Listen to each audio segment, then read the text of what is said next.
I'm gonna try to keep this short, and keyword is try because I got a podcast in an hour, and I have topics, I don't know if anybody is if it's worth talking about because I'm gonna be real. There's nothing really going on in the world today, but Kwame.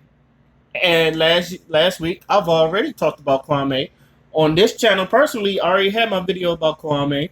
Now I done had made two more videos about Kwame, but for some reason the joint got fucked up, and that's another thing. If I'm going to be on Jitsi tonight, I don't want the podcast to get fucked up, and then we don't have a show. Like I don't want us.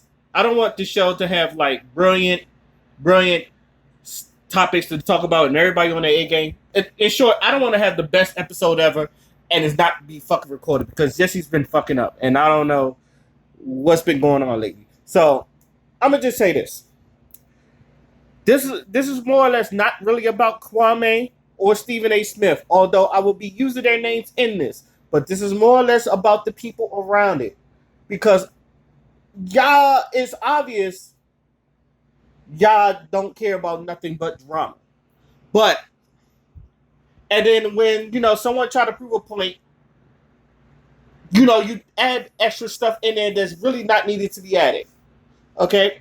Now let me say this, and I want to make this clear, even though most of y'all will, whoever listens to us, will forget. I do not have a problem with Kwame Brown going off on Matt Barnes, Stephen A. Jackson, Steven Jackson, Charlamagne the God, Stephen A. Smith. I did have a problem with Jemele Hill because she wasn't really in it. She just made a fucking meme, which everybody else does. But since she had a name, and trust me, I've gone on Jemele Hill plenty of times because of the dumb stuff she said. But that's not. But that's not why we're here today. I don't know what Michael Wilbon said. I'm gonna try to look it up about Kwame Brown, but I'm holding my opinions on that because if Michael Wilbon didn't say nothing wrong, then I'm not. Then like he shouldn't have gone at him either. But also, Gilbert Arenas, he's a hit or miss. But but like I said, what Gilbert Arenas was saying, he yeah, what Gilbert Arenas was saying, he didn't say nothing outside of basketball. Now I want people to understand this: when people talk about Kwame Brown, they're talking basketball, not personal. And I've said this in my last video, but I'm gonna say this again because someone left a dumbass comment. It was like, "Oh, he's been bullied for 20 years." No fucking shit. I said that in my last video, and yet someone's and this is why I'm doing this right now because someone's gonna say, "Well, da da da da." Like no one is refuting or no one is calling him a scrub for getting into the league, making $65 million, buying your mama a house, getting your own land. Nothing that deals with Kwame Brown, the person. And even Stephen A. Smith said this in the clapback, which we're going to get into. And I didn't even look at the whole thing. I just looked at his opener. Now, but he said what I've been saying with all other people like Chris Broussard and Rob Parker been saying, and maybe even a couple of people. No one is coming after Kwame Brown, the person. No one has ever come after. Now, the thing is, and then they bring up Jalen Rose and all that other stuff. Jalen Rose, I don't disagree with Jalen Rose because Jalen Rose does have a point. You can't be in the league that long without, can't be really called a scrub. But at the same time, Stephen A. Smith also had a good point. There are people in there that if you are 7 foot tall, you're basically guaranteed a spot. You're basically, if you could walk and chew bubble gum at the same time, you are guaranteed a spot on an NBA roster. Like, and one thing I would say about this, and everybody knows this, Kwame Brown was like country strong. If everybody knows a country strong nigga, you know what a country strong nigga can do. He may not look all buff and muscular, but that nigga will probably. But when you go up to that nigga and you see this nigga, like, you could be bound. You could see like he's like a country strong nigga is like a fucking mountain. It takes a mountain to move that nigga. I know a lot of country strong niggas. I was in the Navy. I seen a bunch of country strong niggas just, goddamn, you just strong for no reason. So, I'm going to say this right now. No one's coming after, and I'm saying this right now, and someone's still going to say something. No one's coming after Kwame Brown the person. No one is coming. I'm not coming after Kwame. Even with my others' opinion, I'm not coming at Kwame Brown as a person. All right, with the shit he did with his mama getting his mama land and all that shit, honorable, honorable. With that being said, we are talking basketball. Now, Stephen A. Smith was on his show and he's like, all right, I'm going to address it. Since y'all kept sending me DMing, since people kept DMing him, sending him videos of Kwame Brown cursing him out and all that other stuff, being mindful, he said, I will talk about it if I damn near please, even whether if he wanted to or not. So, in other words, he was going to leave it alone. And even a lot of people missed this point, and a lot of people call this backpedaling. Now, it's okay to not like a person, but when they're right, they're right. And like, there's a lot of people I don't like, but when they're right, I will give them say, yeah, he's right. I may not like the boy, but he's fucking right. That's one thing I will say. A lot of people even though when that person is right, they still try to refute stuff or they try to add stuff in there that's not needed. Stephen A. Smith before he showed a bunch of highlights or lowlights of Kwame Brown fumbling the ball, airballing layups, and all that other stuff, he said it himself, no one's coming after Kwame Brown the person. But when you on public display and you showing your skills on public display and it's basketball, like, you have the right to say this. Like, if you think a person can't rap, because let's not even talk basketball. If a person can't rap, there's a lot of people I think that are just not good at rapping, but they make money. It's just like, all right, that's probably your chase and all that other stuff, but I don't think he can rap. People still, he still make money. So, it don't, so, what's the point? It's like everybody got their opinions. Like, if I don't think the person can rap, I don't think the person can rap. But if you think he's, the greatest thing ever, I think all of Lil Yachty albums are terrible, but somebody out there love Yachty. There's people that say Yachty's last album was really good, and I'm just like, this is the worst shit I've ever heard from Yachty. That's the difference in opinions. But then, you can either agree or disagree. But, things are, but with Kwame Brown shit, no one is trying to make him worse than he already is.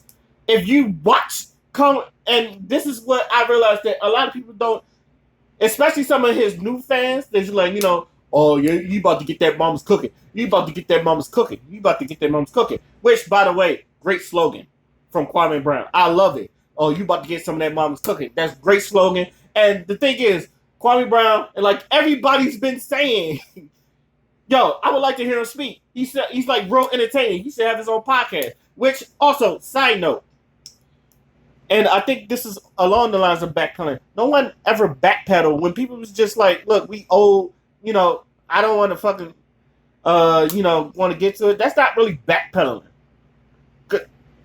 That's not really backpedaling. It's just, look, I'm old, man. We shouldn't be fighting. We a bunch of 40-year-old men. We shouldn't be fighting. We can talk it out. And two, a lot of them, because a lot of people say, oh, you backpedaling, scrambling and all that other stuff. If I invite you on my show, I'm obviously not scared. If I'm telling you to come on the show and, do the stuff, I'm not scared. And also, I do not think Kwame Brown is clout chasing. I do not. I know a lot of people was trying to get Kwame Brown. He was like, man, I don't do that. I don't do interviews. He don't do interviews and all that other stuff. So, no, I don't think Kwame Brown is clout chasing. And I was also, like I said, did not have a problem because, yes, 20 years of people bullying, calling you probably one of the worst players in the league, calling you a bust and all that other stuff, it will get to you to a point where you're going to erupt. We're watching that right now. I don't have a problem with him doing that. Never did. And the funny thing is, Stephen A. Smith didn't either. Skip Bayless didn't either. Hell, if Matt Barnes nor Steven Jackson didn't either, they said, I get it. A lot of them, even the people he's gone after, they said, I get it. Charlamagne, yes, putting your personal business out there, I'm not a fan of that. I will be real with you, I almost defended that, but I had to sit down and think about it. It's like, nah, that's uncalled for. Charlamagne shouldn't have did that. And I don't even have a problem with Kwame Brown not accepting his apology, because he shouldn't have did it. So let's get to that. A lot of people, not scared. It's just like, okay, I get it. Let him go off. The thing is, this shit done lingered on, and I think, and this is where it's getting to, the people in the battery. Now, this is where it gets to the people. Y'all been putting the battery in that man's back for the longest, and I feel like y'all been trying to like want to see some drama and some shit like this. So when Stephen A. finally claps back and show him a fucking bunch of low highlights or lowlights, whatever y'all want to call it, I see a lot of y'all. Oh man, oh that's how you gonna do him. That's how you gonna do him. It's that you gonna put his personal and be mindful that was basketball and people didn't like it.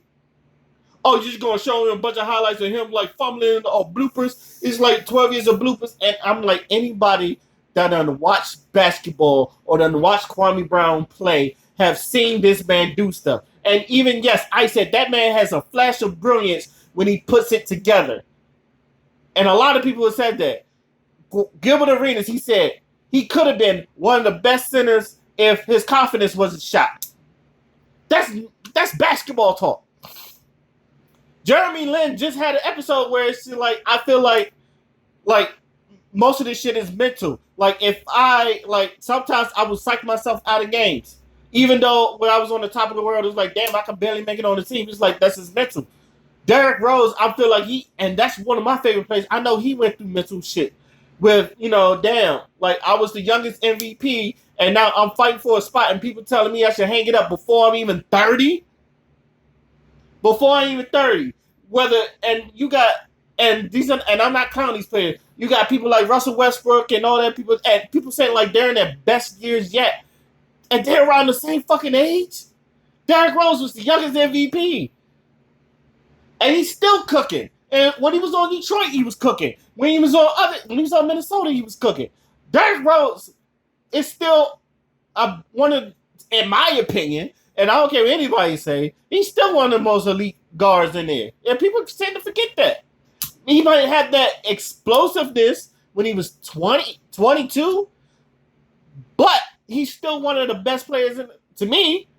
Like if he could start on any team if people like stop bullshitting. Like that's why when Tom Thibodeau and this is by this time the Knicks just won game 2 and Derrick Rose started in the second half. You see what he could do. And that's why they brought him to New York. But anyway, back to this. Y'all, some of y'all don't like I said this about us trying to as black people, and I'm not even trying to say black people because this pertains to everybody. But my example was sometimes I feel like a lot of y'all doesn't want resolution. Y'all just want to argue. I feel like with this one too, y'all don't want no resolution. Y'all just want drama. Y'all want all this stuff. And the fact that y'all getting mad because he showed a bunch of highlights is like that was his game. That was his game. Hell, I know like even the greatest have bloopers, but there's not that many. I bet you they don't got 12 years of bloopers. I bet you Jordan don't have 12 years of bloopers. He damn sure have damn sure have 13 years of greatness. And even on the Wizards, damn sure he has greatness. And then, a lot of people, they say this, oh, well, y'all have never played.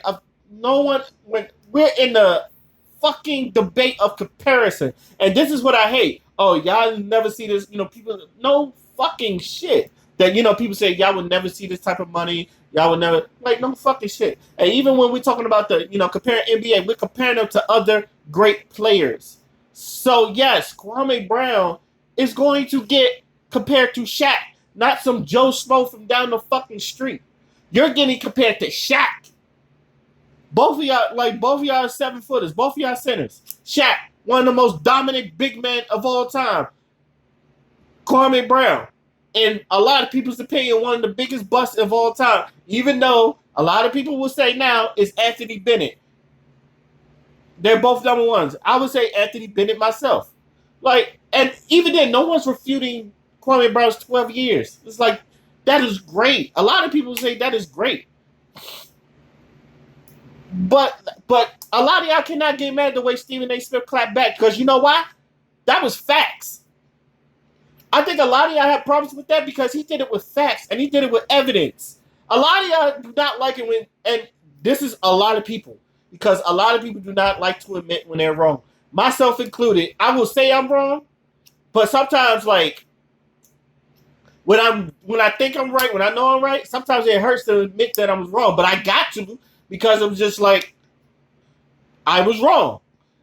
Stephen A. Smith backed this shit up with facts, highlights, and he said, "I got more." I said, "We can go through each thing." He said, "I got more. I got." Y'all can't get mad at that. If anything, and I'm not even blaming Kwame, and like I said, no one's blaming Kwame Brown. I blame y'all, the people out there that was putting the batteries in his back, the people that was DMing Stephen A. Smith, the people that was telling people, "Oh, you should respond." Where he's like, "No, let him go off."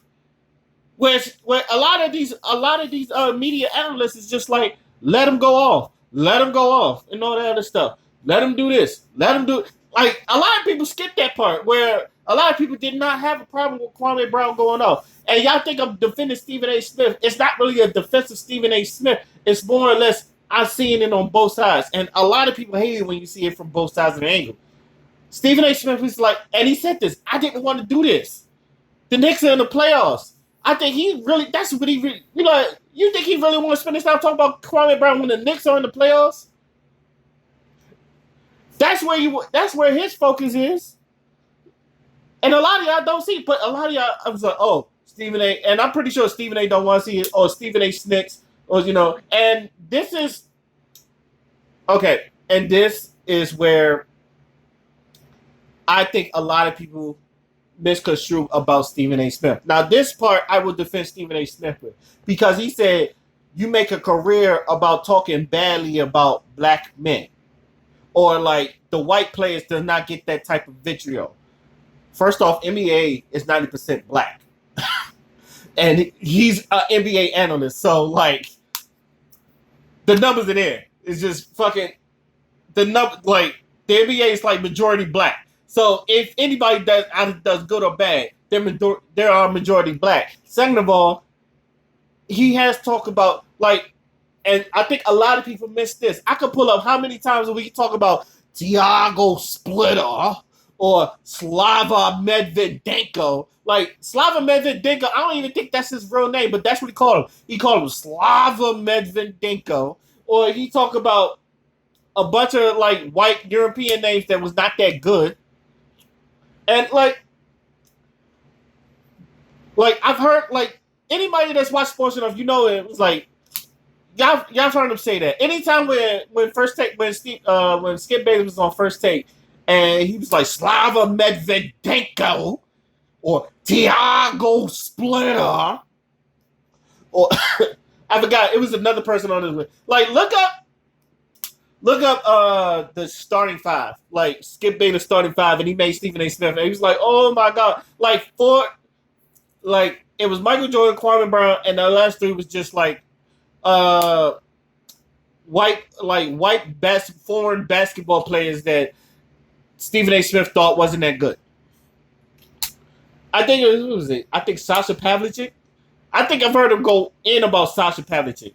It's just like I've been watching this shit as long, but and the thing is just like they say, and I always want to say this. It's like, "Oh, you make a career on time. When and how and what was you doing? When and how and what was you doing?" Because he said, "Oh, because he badmouthed LeBron or Russell Westbrook or some shit like that."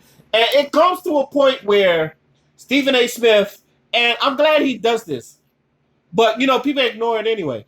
He has a ticker of, before he gives his criticism, which is his fucking job, of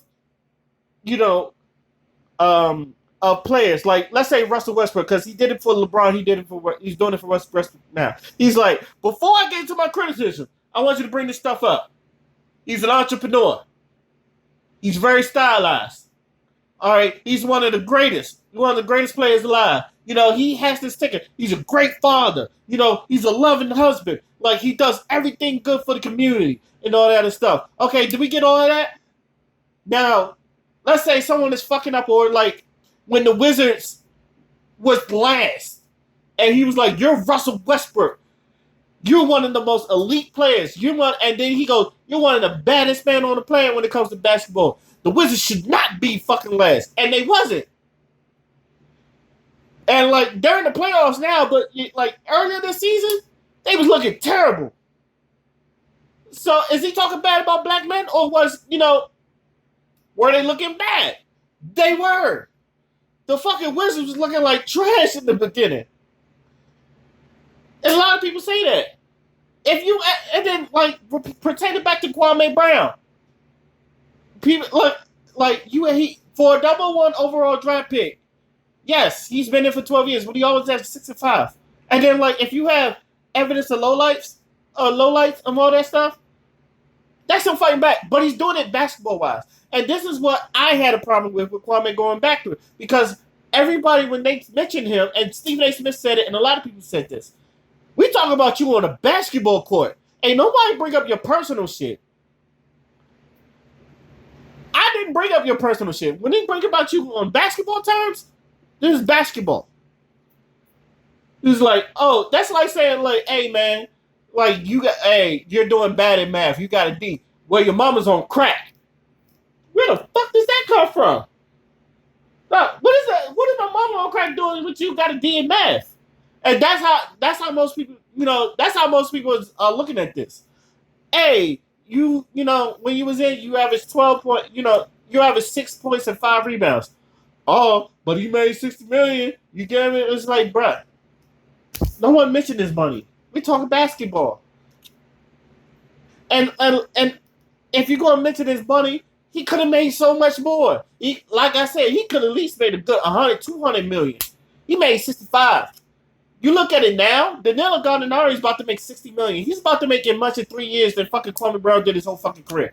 Now, if money's not a big thing to him, which is why you shouldn't be in the fucking argument in the first place, because I know someone's going to say, money's not a big deal. Then why put that in there? Why bring that in the first place? Because Danilo Gallinari is going to make $60 million in 3 years. He's about to make as much as Kwame did in his whole fucking career. Danilo Gallinari is about to make that in 3 years. Fucking LeBron James makes that in a season. Maybe he makes that in a fucking season. And that's probably not even including endorsements. Now imagine, like, LeBron's going to be a multi-billionaire when his career is in. He's close to it. If not there. It's close to it. He's going to make $1 billion. That's why he can open that school and all that other stuff. And this is why when I used to say F LeBron game, I'm a LeBron hater, and I tell everybody, this doesn't go nowhere past basketball. I tell people all the time, I basketball hate LeBron. Outside of basketball, I think he's the greatest human being alive. I say the same thing about John Cena wrestling. It's like, I'm not a big fan of him wrestling, but as a person, that's one of the greatest human beings alive. And this is what everybody has been saying. It's like, when we talking about basketball, we keeping it basketball. And then y'all, again, the people, you, are the ones putting this battery in his back. So y'all can't get mad when Stephen A. Smith retorts back with basketball facts. We're talking, and people's like, oh, you missed the point. No, this was the point in the first place. When people was talking bad about him. Or, anytime people mention Kwame Brown, it's about basketball. Where do you get off of mentioning, like, my personal life when all I was saying was about basketball? And a lot of y'all wouldn't like that, too. If someone was like, hey, man, like, you're not putting your full potential out in this job. Bitch, your wife sucked dick on the side. Whoa, what does my wife got to do with you being bad at work? What does my wife got to do with you being bad at work? You still doing bad out here. So what is my wife? And that's what y'all sound like. To me, that's what y'all sound like.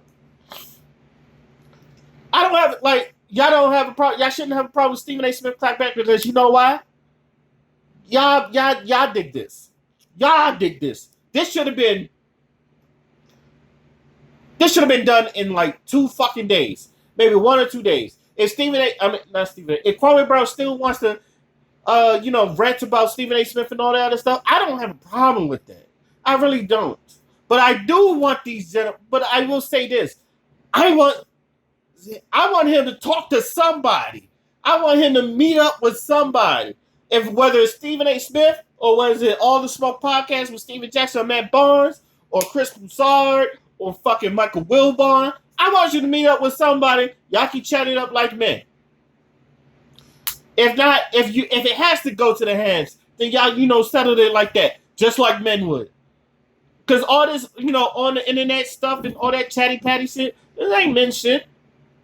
This ain't men shit. And like I said, I don't have, that's 20 years of frustration. Let it out. And I'm going to keep saying this because because someone is going to be like, oh, well, this. No, I don't have a problem with Kwame doing. No one did. And that's one of the points I'm having right now. No one has a problem with Kwame and what he's doing. But if we're going to talk this, we're going to talk basketball. Now, if I'm pretty sure there's going to be more stuff of Stephen A. Smith coming out and he's talking basketball, but I'm pretty sure, in my opinion, in that 3.5 minute clip that I saw of Stephen A. Smith, he made his fucking point. Yeah, and y'all loved it when Kwame Brown was like, "Oh, Stephen A., you a bitch, nigga. You a bitch. Oh, you a bitch, nigga." And you know what's funny? Kwame Brown, he knew that this was going. He was like, "I done more than basketball. I'm a Geechee nigga now." I was like, first off, shout out to you being a Geechee nigga, but at the same time, you kept poking the bear. He's like, "Oh, you don't want to talk to me. You want to talk that mainstream media and all that other stuff." And okay, and let's get back to that, because I know I'm jumping around every place. First things first, every time you hear Stephen A. Smith talk bad about it, they did something bad. Whether it's someone getting caught for drugs, smoking weed, and I think I can pull up, I'll probably leave this in the description box, but it was when Plexico Burress shot himself, he talked about that because it was stupid. We see rappers do stupid shit all the time and go, why would you do that? You're a fucking millionaire. Why would you, we see rappers doing stuff, stupid stuff, the shit, rest in peace, Juice WRLD, but I'm not, you know what? I'm not even going to touch that. I'm not even going to touch Juice. Rest in peace, Juice WRLD. I'm not even going to touch Juice WRLD. Not even going to, but when your favorite rapper gets caught with cocaine, and I'm not talking about Juice WRLD, it could be any rapper. When your favorite rapper get caught drug trafficking, or, doing some dumb shit, or getting caught with a fucking gun when you can hire bodyguards. Some of y'all niggas, why the fuck would you do that? Nigga, you got bodyguards. Go get bodyguards, all right? You're the money maker. You're the breadwinner. You don't need to be making money. You make millions, and like Stephen A. Smith said this, you make millions of dollars fucking playing a game of basketball and all that stuff. You got millions of people coming to see you, show your talent to the world. And you gonna mess it up over some dumb shit? That's all been Stephen A. Smith's assessment. A lot of our millionaire athletes, they still think they back in the hood or some shit like that. No, you gotta maneuver different. When you're the breadwinner, when you're the money maker, you gotta move different. And a lot of these analysts been saying that. Hey, you gotta move different. When he was talking about Johnny Manziel, he clowned on Johnny Manziel. When he was talking about other people, he clowned on other people. When he talked about Conor McGregor, he talked about Conor McGregor. Matter of fact, Stephen A. Smith, in my opinion, was the only one I know defended Floyd to the T. Anytime when people's like, oh, Pacquiao's gonna win it, he said, hell no, y'all not stopping Floyd. He's unbeatable. And then it got to a point where, even Floyd was like, hey man, thank you. Because when everybody else counted me out, you always kept me in high regards. And I always say this, look, when you do something good, you get praised. When you do something bad, you get dragged. That's the way to the world. And I know everybody's like, oh, he was 17. You putting all that shit on the 17-year-old? So was Kobe. So was LeBron. So was Tracy McGrady. So was Kevin Garnett. So was anybody that came out of high school that year. And so does any fucking 17 to 20-year-old that comes out and goes to the fucking military. I get it that people in the military doesn't have to deal with, the media and shit. But at the same time, the fucking military, once you're in that suit, you're looked at as a fucking superhero. And most people don't understand this because it's just like, oh, what's so special? We're looked at as fucking superheroes. You know why? Because we done sacrificed I don't want to say sacrifice our freedom. We volunteered to go in the military and fight for freedom and all that stuff. I don't mean to get all patriotic and shit, but that's basically like the military. Like, this is why people call me and say thank you for your service, because they don't obviously they don't draft no more. So if you're going to the military, that means you jumped in, you volunteered. Like, you volunteered, like, for you to be home with your family, they got to be away from theirs just so you can be with yours. That's the military. And like I said, I didn't want to even get to that, but it's just like, that's the example, but that's what I'm saying. Like, when you said, matter of fact, when you're an adult, people's just like, you're an adult now. The law don't care. When you're 18, you break the law, they don't care. You shouldn't have did it. Hey, that's why they have laws in place. Even though some of the laws are biased, it's just like, you gotta follow the rules. If you don't like it, change the law. But Kwame Brown, and this is the last thing, because I just read this. He didn't ask to be number one and all that stuff. I said first things first, and this is what, like, to me, this is the dumbest shit you could say to me. You are a basketball player. If anybody understands basketball, and this is how I know a lot of people don't understand basketball, and they're looking into it from a human standpoint and probably a mental health standpoint, in which it's okay to do that, but in hindsight, it's like I said, like, it's the real world. You got to look at it from a real world standpoint.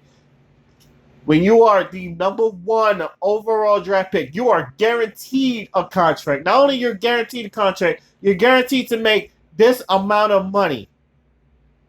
To where if you're like the last player picked in the second round, you'd be lucky enough to be fighting for a fucking spot. Not enough talking about the undrafted free agents like a Ben Wallace who had to fight for his contracts, or a Jeremy Lin who was an Asian man in the league for the black athletes and had to fight his whole life just to get noticed in the NBA to do his insanity shit. Like, yes, there were Asian players before him, but like the shit that Jeremy Lin did for his time being, and also made as much money in those 3 years that Kwame Brown did his whole career, says something. There's a difference between this. There's a lot of expectations, and and I'm pretty sure he said, if you draft me, you won't regret it. I'm pretty sure there's a quote somewhere that's saying that, Michael, if you draft me, you won't regret it. You worked hard to get to that number one spot, which he did. So, when you get to that number one spot, you are obviously knowing the impressions and the expectations that are given to you. I'm not giving you a slide for that, because you worked your whole life for that spot. Especially when people tell you, hey, you are a top 10, you are a lottery pick, you could go number one, and you worked your ass off for it. That's life. I'm sorry to be like that for y'all, ladies and gentlemen, but that is life. You work hard to get to the spot you want to. And then when you finally get there, you got to perform. In which he did not. If he was the last player in that NBA draft to get drafted, and him being in the league 12 years, that's something you can applaud. He probably wouldn't make $65 million, but that's something you can applaud, because he worked his ass off to get there, and he stayed there for 12 years. Yes. That's something you can applaud. But like I said, if you're 7 foot and damn near can walk and chew bubblegum at the same time, you're basically guaranteed a spot on the roster. Look at Nate Robinson. Nate Robinson is an in-shape uber athlete and still can dunk at his age. They're not even looking for him. Like, they're not even looking for him. Like, he can still play to this day. They're still not giving him a contract.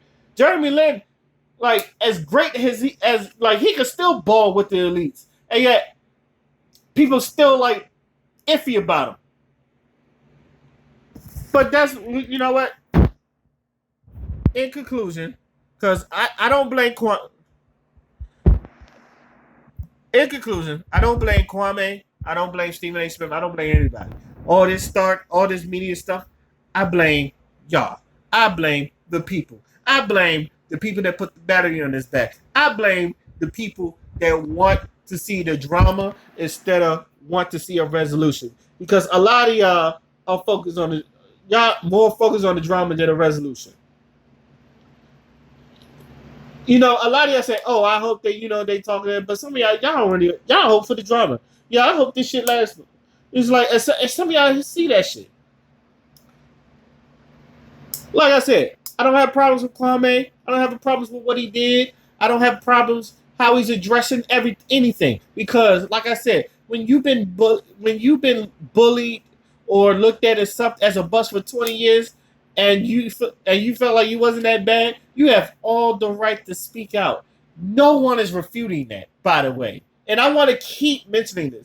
No one is refuting this, by the way.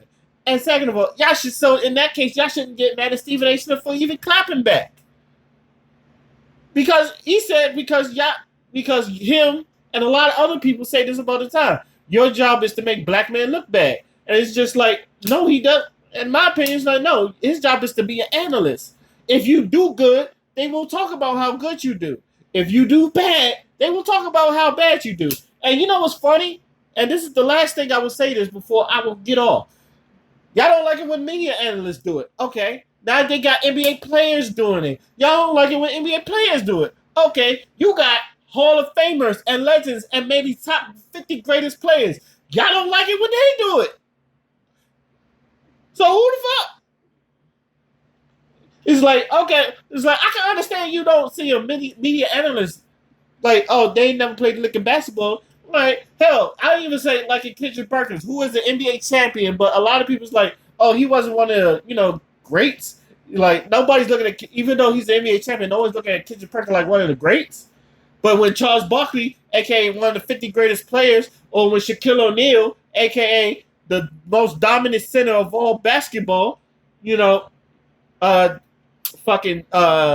people, y'all don't like that either.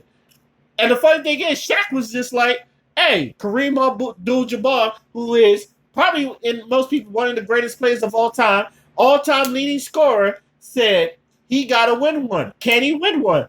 And he said, Kareem Abdul-Jabbar is G14 classified. He's right. I got to win one.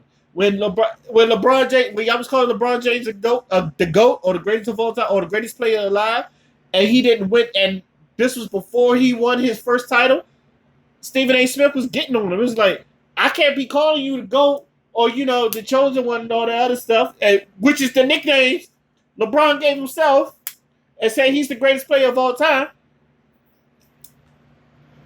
I can't, give you that nickname and all that stuff. You can't, let him get one. Let him get one. He's got 4 now.